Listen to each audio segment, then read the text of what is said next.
This is the Heal Security Deep Dive with your hosts, Mark and Diana.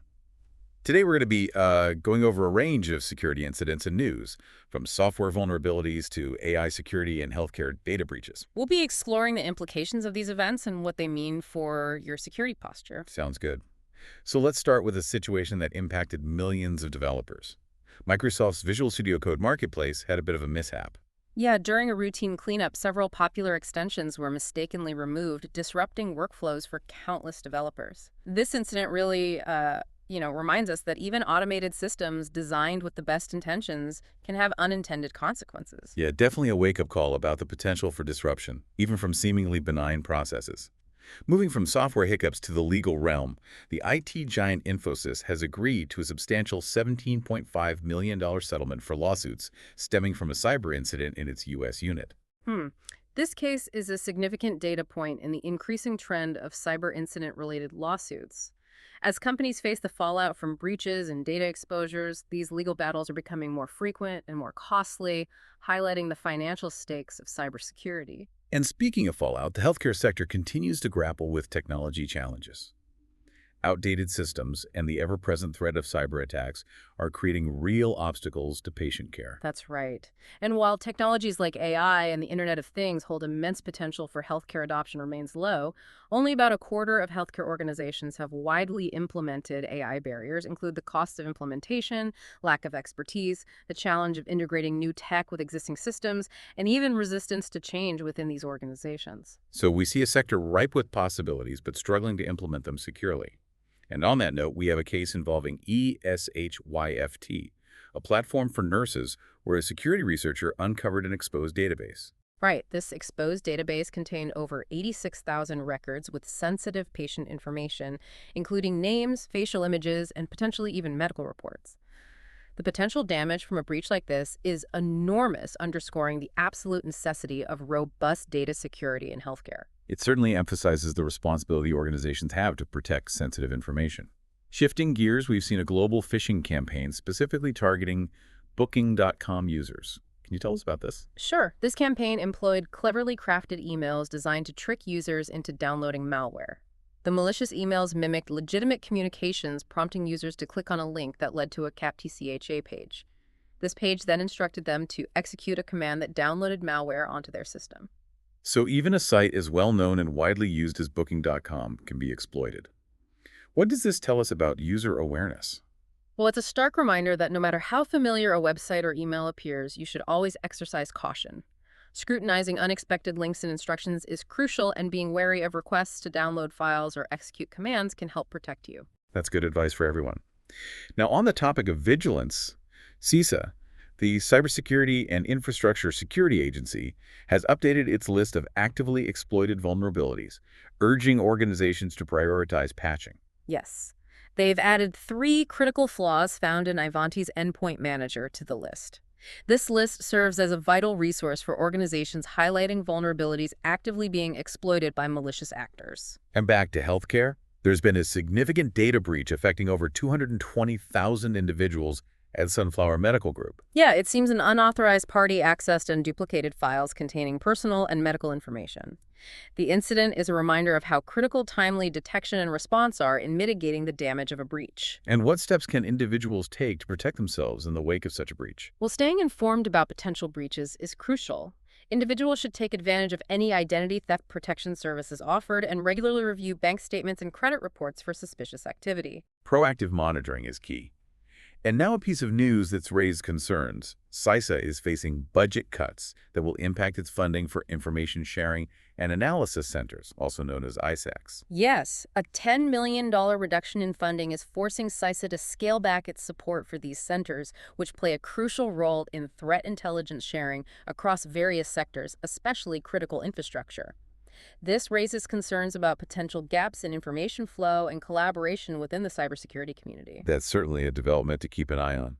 Now let's talk about something that seems like it's straight out of science fiction, but is rapidly becoming a reality: quantum computing. Cybersecurity experts are sounding the alarm about the potential impact of quantum computing. While it's not a threat today, it has the potential to crack the encryption methods that safeguard our data. So why is quantum computing such a potential game changer in the world of cybersecurity? Well, quantum computers operate on entirely different principles than traditional computers. They have the potential to perform calculations at speeds that would take classical computers millions of years. This computational power, while offering many advancements, could be used to break the encryption algorithms that underpin our digital security. And what steps can organizations take now to prepare for this quantum future? Preparing for the quantum era requires a proactive approach. This includes migrating to quantum-resistant encryption algorithms, which are specifically designed to withstand attacks from quantum computers. Additionally, staying informed about the latest developments in quantum security research is critical. Moving on, CISA has also issued advisories concerning vulnerabilities in industrial control systems. Yes, CISA has highlighted critical vulnerabilities in Siemens products, which could allow unauthorized access and even code execution. These vulnerabilities are particularly concerning because they affect industrial control systems, which are essential for critical infrastructure. What are the potential real-world consequences if these vulnerabilities are exploited? Well, industrial control systems manage essential services such as power grids, water treatment plants, and manufacturing facilities. Attacks targeting these systems could disrupt critical infrastructure, potentially leading to widespread disruptions and posing significant risks to public safety and the economy. And finally, our last item for today takes us back to the realm of AI, but this time with a focus on a new jailbreak method. This method, known as CCA, allows malicious actors to bypass the safety protocols built into AI models, essentially manipulating them into behaving in unintended and potentially harmful ways. That sounds like a significant development. Can you elaborate on how this method works and what implications it has for the future of AI security? CCA, or concept conditioning and augmentation, is a technique that exploits the way AI models learn and process information. By carefully crafting inputs, attackers can manipulate the model's understanding of certain concepts, essentially poisoning its decision-making process. This raises serious concerns about the potential for AI to be manipulated for malicious purposes, especially as AI becomes more integrated into critical systems. It highlights a growing concern in the field of AI security. As AI models become more complex and are deployed in more critical applications, ensuring their robustness against manipulation is paramount. Yeah, the potential for misuse is a sobering thought. We've covered a lot of ground today, from software glitches to legal battles and emerging threats. Let's take a step back and distill some key takeaways for our listeners. What do you think? Well, I think a recurring theme across many of these stories is the sheer breadth of the cybersecurity landscape. Threats can arise from unexpected sources, and no sector is immune. We've seen this with the Visual Studio Code Marketplace incident, the healthcare data breaches, and the vulnerabilities in industrial control systems. It underscores the point that cybersecurity is not just an IT issue. It's an organizational and societal issue. Absolutely. And it's not just about external threats either. Internal errors, as we saw with the Microsoft case, can also have significant consequences. This emphasizes the need for robust internal controls, even within organizations that consider themselves secure. Right. Another takeaway that struck me was the financial burden associated with cyber incidents. The Infosys settlement, for instance, demonstrates how costly these incidents can be. Yeah, the financial implications go beyond just settlements. Data breaches can lead to regulatory fines, reputational damage, and loss of business, all of which can significantly impact a company's bottom line. And for individuals, the Booking.com phishing campaign highlights the importance of vigilance and awareness. It serves as a reminder that even on familiar and trusted platforms, we need to be cautious. Examining links, carefully questioning unexpected requests, and being wary of any communication that seems out of place are crucial steps in protecting yourself. So proactivity and awareness are key for both individuals and organizations. And speaking of proactivity, we discussed the budget cuts to CISA and the potential impact on threat intelligence sharing. Yes, this is concerning because ISACs play a vital role in connecting organizations within specific sectors and facilitating the sharing of critical threat information. Any reduction in their capabilities could have ripple effects across the cybersecurity landscape. And of course, we can't forget the looming challenge of quantum computing, which could fundamentally alter the way we approach security. Yeah, the potential for quantum computers to break our current encryption standards is a real concern. Organizations need to start planning now for a post-quantum world, exploring quantum-resistant encryption and staying abreast of the latest developments in this rapidly evolving field. So we're facing a complex confluence of factors involving threats, financial risks, the need for proactive measures, and the emergence of new technologies like quantum computing.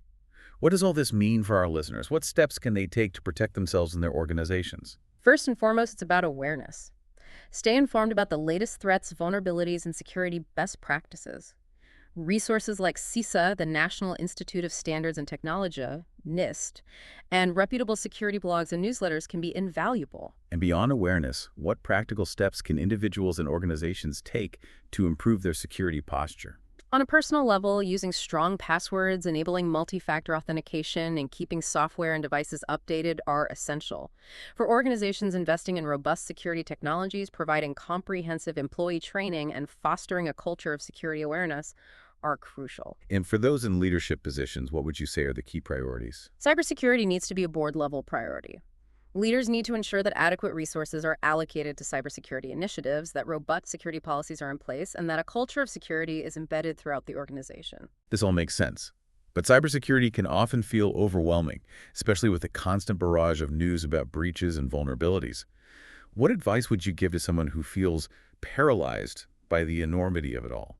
It's understandable to feel overwhelmed, but it's important to remember that cybersecurity is not about achieving perfect security, but rather about managing risk. That's a good point. So it's about taking practical steps to reduce your risk rather than trying to eliminate it entirely. Exactly. Focus on building a layered defense, implementing basic security hygiene practices, and staying informed. Remember, even small steps can significantly improve your security posture. This has been a tremendously insightful conversation. Thank you for sharing your expertise. It's been my pleasure. And to our listeners, thank you for joining us on this HEAL Security Deep Dive. We hope you've gained valuable insights to help you navigate the complex world of cybersecurity. Before we wrap up this deep dive, I want to look ahead with you a little bit. What are your thoughts on the future of cybersecurity given all that we've discussed today? It's clear that we're at a pretty pivotal moment. Traditional approaches to cybersecurity are just no longer sufficient. We need to adopt a more agile and innovative mindset to keep pace with the evolving threat landscape. So can you maybe elaborate on what that might look like in practice? Sure, I think it means embracing these emerging technologies like artificial intelligence and machine learning. These technologies can help us analyze these huge amounts of data, detect anomalies, and respond to threats more effectively than traditional rule-based systems. So leveraging technology to enhance our capabilities. Precisely. And as we discussed earlier, the looming threat of quantum computing necessitates a shift towards quantum-resistant encryption. We need to be prepared for a future where our current encryption methods may be rendered obsolete. It's a huge challenge requiring a proactive approach. Absolutely. Mm. And beyond technology, it's about fostering a culture of collaboration and information sharing. This includes collaboration between organizations within industries, between government agencies and the private sector, and even across national borders. The interconnected nature of cyberspace demands a collective response. A united front against these evolving threats. Exactly. Cybersecurity is a constantly evolving field, and to stay ahead of the curve, we need to be proactive, adaptable, and willing to embrace new ideas. Well, this has been a truly enlightened conversation. Thank you so much for sharing your expertise with us. It's been my pleasure. And to your listeners, thank you for joining us on the HEAL Security Deep Dive. Stay vigilant, stay informed, and stay secure. Thank you, Mark and Diana, for the insightful session. And to all you listening, thank you for tuning in to HEAL Security Dispatch Deep Dive. We're grateful for your time and hope you found today's insights valuable. Join us again on Monday for more expert updates and critical cybersecurity news. Remember to like, subscribe for ongoing coverage and analysis, and sign up for a free trial of HEAL Security Desktop at healsecurity.com. Until next time, stay safe, stay informed, and keep your digital world secure.